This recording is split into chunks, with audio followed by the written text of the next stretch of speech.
મોંઘું થતા હવે આ વસ્તુ મોંઘી થશે। છેલ્લા 12 દિવસમાં પેટ્રોલ ડીઝલના ભાવમાં 7 રૂપિયાનો વધારો થયો છે। નિષ્ણાતોના મતે 7 રૂપિયાના વધારાથી માલભાડામાં 4% થી 5%, સ્થાનિક ઓટો રિક્ષા અને ઓલા ઉબેર જેવી સેવાઓના ભાડામાં 5 થી 10%નો વધારો થઈ શકે છે। મોંઘા પરિવહન ખર્ચને કારણે બટાકા, ડુંગળી, લીલા શાકભાજી અને ફળોના ભાવમાં 2 થી 5 રૂપિયા પ્રતિ કિલોગ્રામ મોંઘા થઈ શકે છે, જ્યારે પેકેજ્ડ માલનું પ્રમાણ ઘટી શકે છે। ખેતીમાં અનાજ અને કઠોળના ભાવ પણ વધી શકે છે। એલપીજી અંગે મોદી સરકારનો મોટો નિર્ણય। પીએનજી કનેક્શન ગેસ લાઇન લેનારા એલપીજી ગ્રાહકો માટે કેન્દ્ર સરકારે નિયમોમાં મહત્વનો સુધારો કર્યો છે। LPG regulation of supply and distribution amendment order 2026 મુજબ હવે ગ્રાહકો પીએનજી કનેક્શન લીધા પછી પોતાનું એલપીજી કનેક્શન બંધ કરાવી શકશે। એટલું જ નહીં, ભવિષ્યમાં જરૂર પડે આ જ એલપીજી કનેક્શન ફરીથી સરળતાથી ચાલુ પણ કરાવી શકાશે। દેશના કરોડો ગેસ ગ્રાહકોને મોટી રાહત મળશે।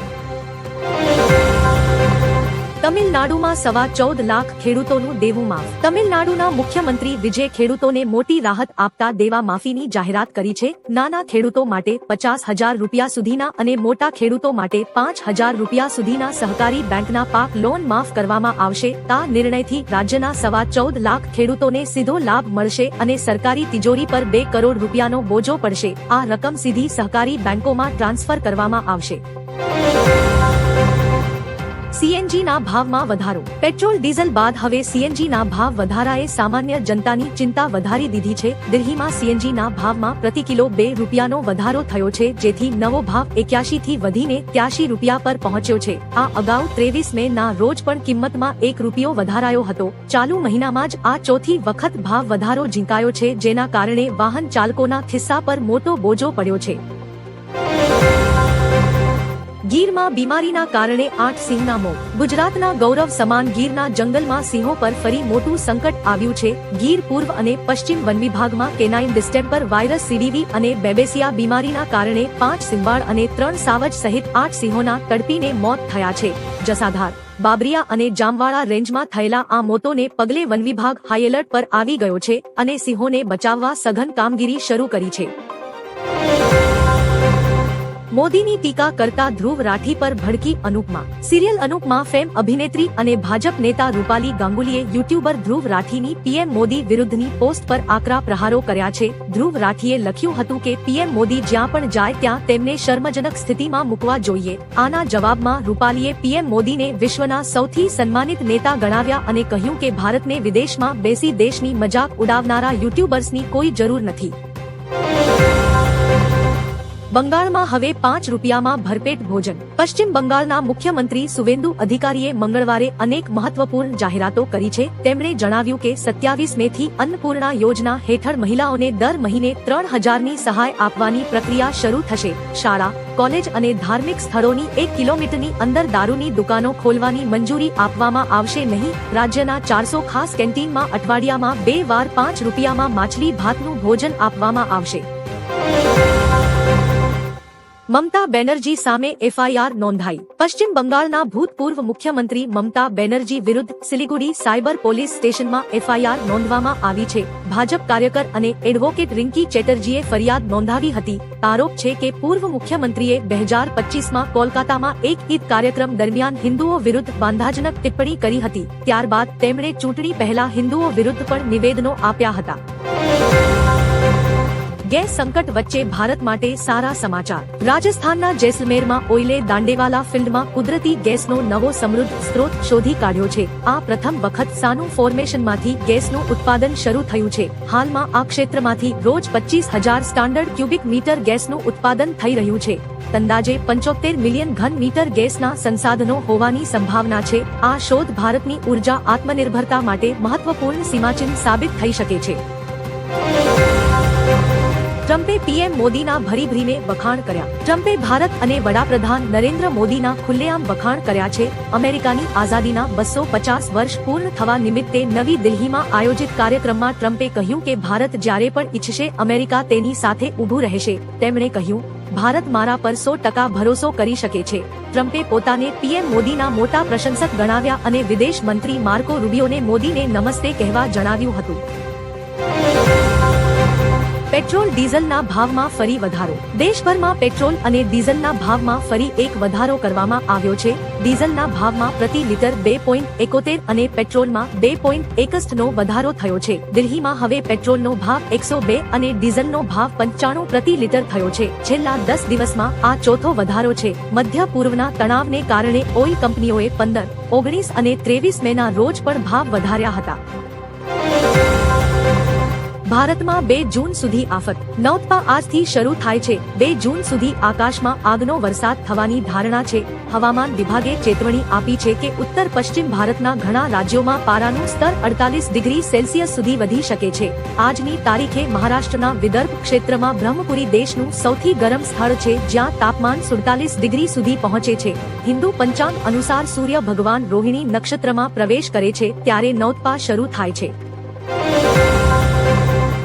પ્રધાનમંત્રીની ઈંધણ બચાવવાની અપીલના ધજાગરા. કચ્છમાં પ્રધાનમંત્રીની ઈંધણ બચાવવાની અપીલ વચ્ચે ભાજપે વિરોધાભાસી વર્તન કર્યું છે. નવનિયુક્ત હોદ્દેદારો અને આગેવાનોને કચ્છ કમલમ ખાતે બોલાવવામાં આવ્યા હતા. ભાજપ કાર્યાલયની પાર્કિંગમાં 50 થી 70 કારો જોવા મળી, જેના કારણે ઈંધણનો વ્યય થયો હોવાની ટીકા થઈ રહી છે. આ ઘટનાએ સ્થાનિક સ્તરે ચર્ચાનો વિષય બનાવ્યો છે. જમનાબા વિદ્યાર્થી ભવનનું લોકાર્પણ. સુરતમાં શ્રી સૌરાષ્ટ્ર પટેલ સેવા સમાજ દ્વારા નિર્મિત જમનાબા વિદ્યાર્થી ભવનનું સીએમ ભૂપેન્દ્ર પટેલના હસ્તે ઉદ્ઘાટન કરવામાં આવ્યું છે. વાલક પાટિયા ખાતે આવેલા આ ભવ્ય વિદ્યાર્થી ભવનમાં 1000 વિદ્યાર્થીઓ માટે આધુનિક નિવાસ, એઆઈ રિસર્ચ લેબ અને અદ્યતન લાઇબ્રેરીની સુવિધાઓ ઉપલબ્ધ છે. આ અવસરે હર્ષ સંઘવીએ 31 ફૂટ ઊંચી અને 9 ટન વજનવાળી સરદાર વલ્લભભાઈ પટેલની પંચધાતુની પ્રતિમાનું અનાવરણ કર્યું હતું. કોકરોચ જનતા પાર્ટીનો વિવાદ સુપ્રીમ કોર્ટ પહોંચ્યો. કોકરોચ જનતા પાર્ટી હવે કાનૂની મુશ્કેલીમાં મુકાયું છે. સુપ્રીમ કોર્ટમાં અરજી દાખલ કરીને તેની પ્રવૃત્તિઓ અને કથિત નકલી વકીલોની સીબીઆઈ તપાસની માંગ કરવામાં આવી છે. આ દરમિયાન મહારાષ્ટ્રના છત્રપતિ સંભાજી નગરમાં સ્થાપક અભિજીત દીપકેના ઘરે 24 કલાક પોલીસ સુરક્ષા તૈનાત કરાઈ છે. સીજેઆઈ સૂર્યકાંતની કોકરોચ સંબંધિત ટિપ્પણીને લઈને શરૂ થયેલા આ ડિજિટલ કટાક્ષ અભિયાને શરૂ થયું હતું.